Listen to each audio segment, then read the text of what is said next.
Hello.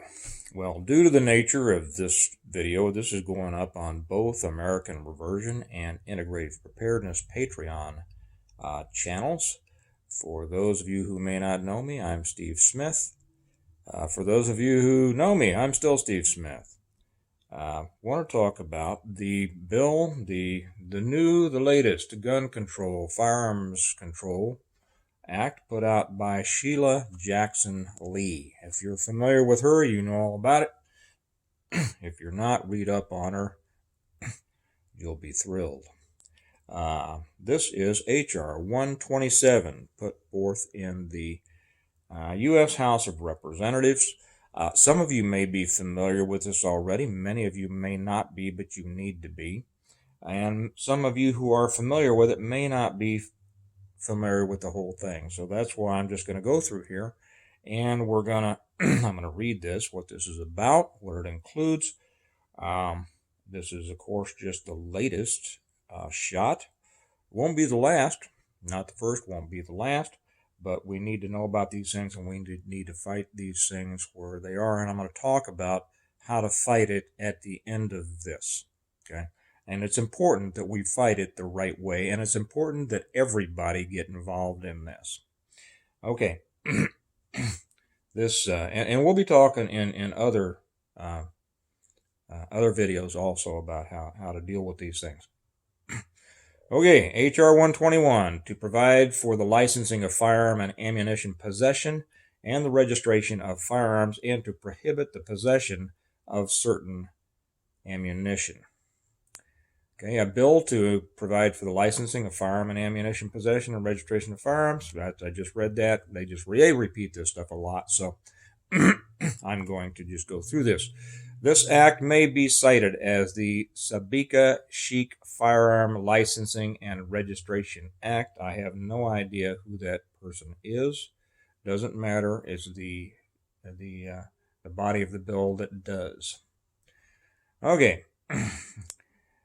In general, the Attorney General, through the Bureau of Alcohol, Tobacco, Firearms, and Explosives, shall establish a system for licensing the possession of firearms or ammunition in the United States, and for the registration with the Bureau of each firearm present in the United States. Now, don't slough this off. They control all three branches of government. Required information. Under the firearm registration system, the owner of a firearm shall transmit to the Bureau: A. The make, model, and serial number of the firearm, the identity of the owner of the firearm, the date the firearm was acquired by the owner, and where the firearm is or will be stored, and B. A notice specifying the identity of any person to whom and any period of time during which the firearm will be loaned to the person. Okay. Deadline for supplying information. The transmission required by paragraph 1 shall be made: A. In the case of a firearm acquired before the effective date of this section, within 3 months after the effective date of this section, or B. In the case of a firearm acquired on or after the effective date, on the date the owner acquires the firearm. Okay. Database. In general, the Attorney General shall establish and maintain a database of all firearms registered pursuant to this subsection. B. Access. The Attorney General shall make the contents of the database accessible to, get this, all members of the public. All of your neighbors are going to know all the guns you have. Everybody who doesn't like you is going to know all of the guns you have. So accessible to all members of the public, all federal, state, and local law enforcement authorities, all branches of the United States Armed Forces, and all state and local governments as defined by the Bureau.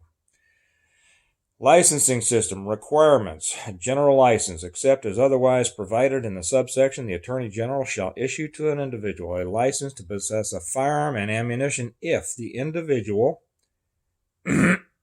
1. Has attained 21 years of age. 2. After applying for the license, 1. Undergoes a criminal background check conducted by the National Instant Criminal Background Check System, established under Section 103 of the Brady Handgun Violence Prevention Act and the check does not indicate that the possession of a firearm by the individual would violate subsection G or N of section 922 or state law. We all pretty much understand what that means. If you don't, look it up. 2, undergoes a psychological evaluation. Okay, you're going to have to go to a shrink. Conducted in accordance with paragraph 2, and the evaluation does not indicate that the individual is psychologically unsuited to possess a firearm. And 3, successfully completes a training course certified by the Attorney General in the use, safety, and storage of firearms that includes at least 24 hours of training and demonstrates that on issuance of the license, the individual will have in effect an insurance policy issued under subsection D. I bet they're going to get into the issuance of firearms insurance. Okay, and may as well. They got into our health insurance, didn't they? Now, if you've got an old rifle that your dad or granddad or great-granddaddy brought back from the war, or you're just a collector, here's an antique firearms display license. The Attorney General shall issue to an individual a license to display an antique firearm in a residence of the individual if the individual first is a holder of a license issued under paragraph A. So first you got to do all that other stuff. Sorry for this. Excuse me while I take a sip from my Second Amendment mug. Everything's better if it's drunk out of a Second Amendment mug. My allergy pill hadn't kicked in yet. Supplies proof that the individual owns an antique firearm, describes the manner in which the firearm will be displayed in accordance with regulations prescribed by the Attorney General, and certifies that the firearm will be so displayed, and demonstrates that the individual has provided for storage of the firearm in a safe or facility approved by the Attorney General for the storage of firearms. C. Military-style weapons license. The Attorney General shall issue to an individual a license to whom and possess a military-style weapon if the individual is a holder of a license issued under paragraph A, so first to do all that other stuff, and then after applying for a license under this subparagraph, successfully completes a training course certified by the Attorney General in the use, safety, and storage of the weapon that includes at least 24 hours of training and live fire training. Psychological evaluation. You know how the Soviets and the Chinese put half of their people in the gulags? Right. Psychological evaluation. That's how we've already understood how they're going after some weapon. Excuse me. A psychological evaluation is conducted in accordance with this paragraph if the evaluation is conducted in compliance with such standards as shall be established by the Attorney General. Boy, isn't that a broad stroke there. That's an umbrella you could drive 3 trucks under. B, the evaluation is conducted by a licensed psychologist approved by the Attorney General. C, as deemed necessary by the licensed psychologist involved, the evaluation included a psychological evaluation of other members of the household in which the individual resides, and, as part of the psychological evaluation, the licensed psychologist interviewed any spouse of the individual, any former spouse of the individual, and at least 2 other persons who are a member of the family of or an associate of the individual to further determine the state of the mental, emotional, and relational stability of the individual in relation to firearms.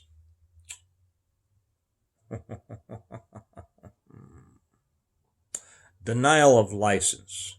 The Attorney General shall deny such a license to any individual if the individual is prohibited by federal law from possessing a firearm, or the individual has been hospitalized with a mental illness, disturbance, or diagnosis, including depression, homicidal ideation, suicidal ideation, attempted suicide, or addiction to a controlled substance within the meaning of the Controlled Substances Act, or alcohol, or a brain disease, including dementia or Alzheimer's, or on account of conduct that endangers self or others.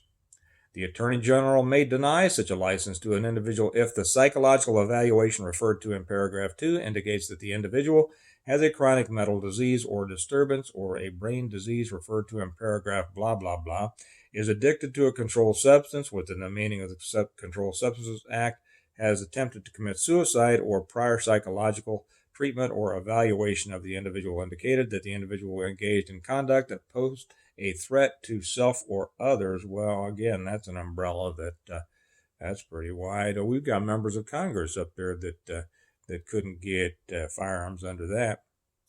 Okay, in general, okay, I'm going to stop there because now it's just into suspension and all the other things. Firearm insurance. We might want to know about that. The Attorney General shall issue to any person who has applied for a license pursuant to subsection C and has paid to the Attorney General the fee specified in paragraph 2. It's a money game. It's money and a control game, but it's more than that. Okay, we know that. Of this subsection, but they're going to make money while they're going through this. Why not make money at it, right? And not only are they going to make money, but they're going to punish the people, those horrible, horrible people who have a gun that they don't like.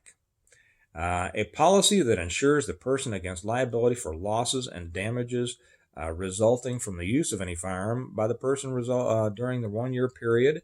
The fee specified in this paragraph is $800. They're not even saying that if you like your current firearm insurance, you can keep your firearm insurance. Okay, so you got $800 there. They go, okay. Military style weapon defined. This has got to be great, right? Subsection 921A of such title is amended by inserting the paragraph 29 the following. The term military style weapon means any of the firearms or copies or duplicates of the firearms in any caliber known as Norinco, Mitchell, and Poly Technologies, Kalashnikov, Action Arms, Israeli Military Industries, Beretta AR-70, Colt AR-15, Fabrique Nationale, FN, Blastair, Intratec, Tech 9, revolving cylinder shotguns, semi-automatic rifle that has an ability to accept a detachable magazine and has at least 2 of folding or telescoping stock, pistol grip that protrudes conspicuously beneath the action of the weapon, a bayonet mount because so many people are killed with bayonets, a flash suppressor or threaded barrel designed to accommodate a flash suppressor because we don't want our flashes to be suppressed, a grenade launcher, a semi-automatic pistol that has the ability to accept a detachable magazine and has at least 2 of an ammunition magazine that attaches to the pistol outside of the pistol grip, a threaded barrel. Okay, we know what all that's going to be, right? Okay. They are coming, and they are coming hard. It goes on and on. Look it up yourself if you want some real nice reading. Get some frames to frame it in, hang it in your den. But we know what's happening. Okay, they're coming, and they're coming hard. Now, let me suggest how to respond to this. Of course, we have to respond to it, and we have to respond to it hard. Now, I've talked before on some of these things about it is not time to go the old some of 1776, but it is not time to go beyond talk and fighting for the hearts and minds of the people. We have to find it. If you're familiar, if you ever watched The Godfather, I think it's in the movie. I don't know. It's in the book anyway, and it was certainly something that those of us who followed a certain tradition understand, that in that Don Corleone says you can... the reason that he sent Tom Hagen to law school is because he saw that you can steal... one lawyer with a briefcase can steal twice as much as men with guns. Okay. It is not time for guns. It is time to keep our guns, but it's not time to use them except for what we use them at, right? For hunting and for protection and for sport and things like that.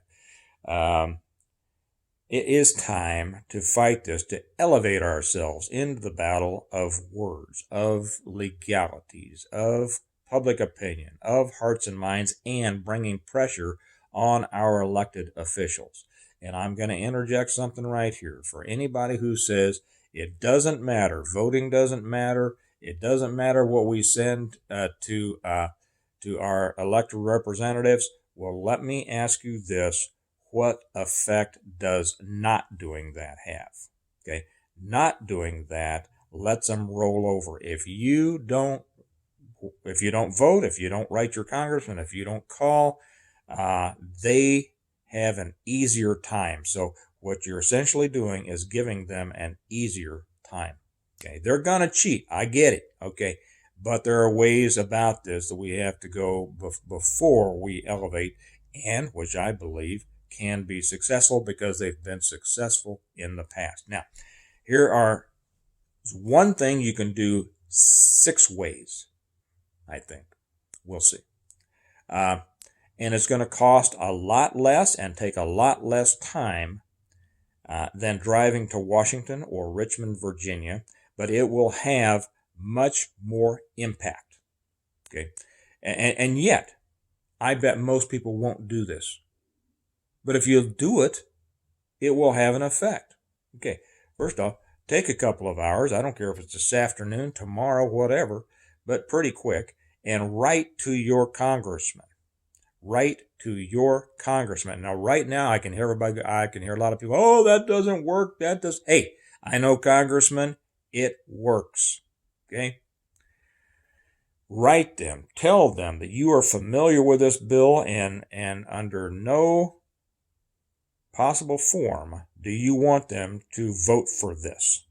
Explain to them the importance of the Second Amendment. Okay. I don't care. You don't have to get flowery. You can simply say, I want to let you know that I am aware of this bill being put through by Sheila Jackson Lee, HR whatever it is. It'll be in the title of this. And I encourage you not to vote. As an American citizen who holds fast to all of their constitutional rights, including the rights born under the Second Amendment, I encourage you to not allow this either to come, not support it, not co-sponsor it, and if it gets to a vote, vote against it.